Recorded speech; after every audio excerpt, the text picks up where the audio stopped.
السلام علیکم۔ آج بات کرتے ہیں ایک نئے ٹاپک عائشہ اکرام کا جو کیس چل رہا ہے اس کے متعلق بات کرتے ہیں، کیونکہ لاہور پارک کے اندر ان کے ساتھ ایک واقعہ پیش آیا تھا، سبھی جانتے ہیں، لیکن اس سے پہلے ایک مثال دی جاتی ہے، وہ بھی ضرور سنیے گا کیونکہ مجھے پتہ ہے لوگ ویڈیو اسکپ کر کے چلے جاتے ہیں۔ بکری نے مانگی آزادی تو بھیڑیے نے سب سے پہلے حمایت کی۔ یہ مثال تو سبھی نے سنی ہوئی ہے، لیکن اس میں تھوڑا سا غور کریں گے تو باقی بات آپ خود سمجھ جائیں گے۔ اچھا، تو اب جو ہے اس کیس کے اندر ایک نیا موڑ آ گیا ہے، اور اس کیس میں جو نیا موڑ آیا ہے اس کے متعلق یہ رپورٹ آئی ہے کہ عائشہ اکرام کی طرف سے یہ ایلیگیشن لگایا گیا ریمبو کے اوپر کہ ریمبو نے میری نازیبا ویڈیوز بنائی ہیں اور اس کے تحت مجھے بلیک میل کرتا رہا ہے اور اب تک مجھ سے 10 لاکھ روپے بھی لے چکا ہے۔ اب جو ریمبو کا تحریری بیان ہے وہ یہ بھی ہے کہ یہ سارا جو اسے لے کے جانا پارک کے اندر، یہ سارا بنا بنایا کیس تھا، بنا بنایا اسکینڈل تھا، جو اس نے بنا کے پلان کر کے اسے وہاں تک بھی لے گیا۔ اب بات کرتے ہیں تھوڑی سی اس کے بیہائنڈ،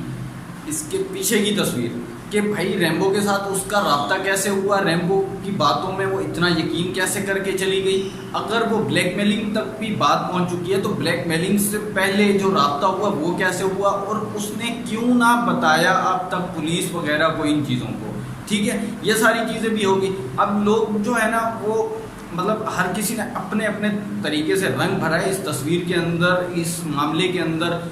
تجزیہ کاروں نے بھی، مولویوں نے بھی، میں مطلب نام نہیں لینا چاہ رہا، ان سب نے، اینکرز پرسن نے بھی اپنی اپنی طرف سے، لیکن جو اب رپورٹ آئی ہے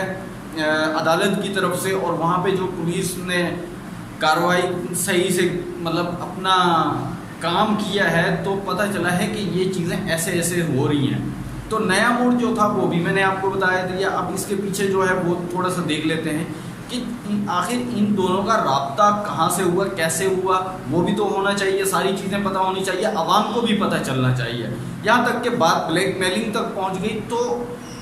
آخر اتنی گہری دوستی ہو گئی تھی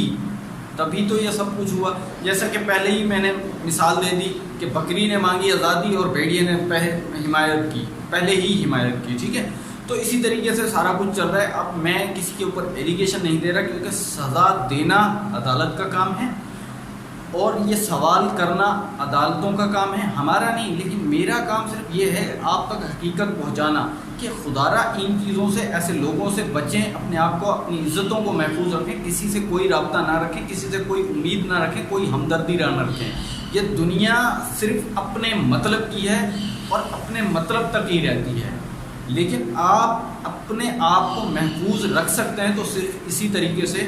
کہ ان چیزوں سے دور رہیں اور نہ ان طرف آئیں۔ آپ میڈیا کے اندر، سوشل میڈیا کے اوپر، سوشل نیٹ ورک کے اوپر بہت سی چیزیں دیکھتے ہیں، آئے دن ایسے واقعات دیکھتے ہیں، لیکن احتیاط نہیں برتتے، پھر بھی لوگ یقین کرتے ہیں۔ آپ یقین جانیں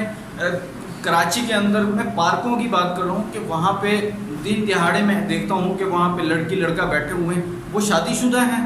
ان میں سے 50% شادی شدہ لوگ نہیں ہوتے، وہ صرف اور صرف عاشق معشوق ہوتے ہیں، اور کیا ہوتے ہیں، صاف لفظوں میں یہی کہا جا سکتا ہے۔ مطلب وہ اس طریقے کے، آپ اپنی بیٹی کو دیکھیں، آپ اپنے بیٹے کو دیکھیں کہ وہ بھائی کر کیا رہے ہیں۔ آپ نے شادی کرنی ہے، اپنے ماں باپ سے بولیں، اپنے ماں باپ سے بات کریں، آپ نکاح کریں جو حلال ہے اسلام کے اندر، نہ کہ ایسے حرکات کریں، اور خدارہ ان چیزوں سے بھی بچیں جو بعد میں ذلت بن جاتی ہے، اپنے ماں باپ کے سر جھک جاتے ہیں، ان چیزوں سے بچیں۔ اب عائشہ اکرام کا جو بھی اسکینڈل ہے، جو بھی ایشو ہے، وہ آپ سب نے دیکھا کہ کس طریقے سے کیا ہوا۔ اللہ تعالیٰ انہیں بھی ہدایت دے، اور جو ریمبو نے کیا اسے بھی اللہ پاک ہدایت دے، لیکن ایسے کام نہ کریں جن کی وجہ سے آپ کے ماں باپ کو سر جھکانا پڑ جائے، ان چیزوں سے بھی بچیں۔ لیکن جو ہے اگر اسلام نے اجازت دی ہے تو وہ صحیح راستہ صرف اور صرف نکاح ہے، اور نکاح کیجئے، اللہ تعالیٰ برکت بھی دے گا، اور اس میں ایک حلال ہے، ایک حلال کام جب آپ کرتے ہیں نا تو اللہ تعالیٰ اس میں خوش ہوتا ہے۔ ایسے کام نہ کریں، آپ مسلمان ہیں، مسلمان بن کے رہیں، آپ نے کلمہ پڑھا ہے، ایک طرف آپ کلمہ پڑھتے ہیں، دوسری طرف اپنے آپ کو مسلمان بھی کہتے ہیں، لیکن تیسری طرف آپ اس طریقے کے کام کرتے ہیں، تو آپ سمجھ سکتے ہیں کہ آپ، میں سمجھتا ہوں کہ مسلمان بھی نہیں رہتے. ٹھیک ہے، ان چیزوں سے تھوڑا سا باز رہیں اور حق کا ساتھ دیں، اچھی چیزوں کا ساتھ دیں، کسی کی مدد کر دیں، اللہ کی راہ میں مدد کر دیں، وہ بہت اچھا ہے. اللہ پاک آپ کی آسانیاں کرے گا، آپ کی مدد کرے گا، غیب سے بھی مدد کر دے گا. نیکی کر دریا میں ڈال، اس کا جو اجر ہے وہ اللہ پاک آپ کو خود دے گا. ٹھیک ہے، باقی اس طریقے کے جتنے بھی کام ہیں وہ آپ ان سے دور رہیں تو بہت ہی اچھا ہے. دوستو ویڈیو پسند آنے کی صورت میں اسے زیادہ سے زیادہ لائک کریں، شیئر کریں. ہماری اگلی ویڈیو آنے تک اپنا اور اپنے پیاروں کا ڈھیر سارا خیال رکھیے. اللہ حافظ.